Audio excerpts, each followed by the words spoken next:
my stand. All of a sudden, I gotta take a major piss. All you other fellow hunters out there, they're watching this. I know you've had it happen to you. As soon as you get out there in your hunting spot, you gotta take a leak. And you know that deer have one heck of a nose, and they're gonna smell that piss from a mile away. So, you know, it's either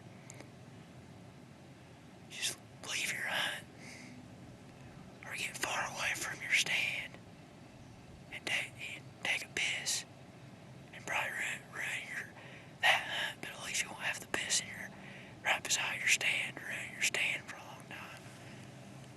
Or you can just go ahead and take the piss, and not only will your hunt for the day probably be ruined, but that stand's not going to be good for a long time.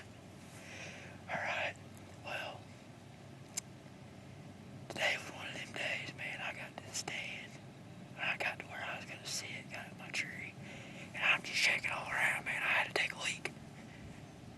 You know, I had to take a leak real freaking bad. And this was my one day Muscatatuck draw hunt. There was no way I was gonna mess this hunt up. I was gonna do everything in my power to stay up in the stand till I got me a deer. Well, let's just say the bottle I'm holding in my hand right here, that ain't apple juice. I think y'all know what that is. I know that's pretty gross, but when in freaking when you're desperate and you have no other options, you've ran all out of options. You want to stay in your stand, but you don't want to piss all around it. Empty your water bottle, piss in it. Hey, I got me a deer today. Got me a buck, in fact.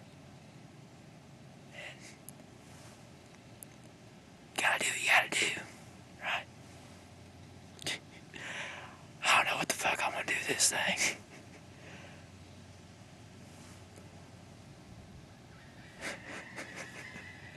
I don't know what the hell I'm gonna do with this thing.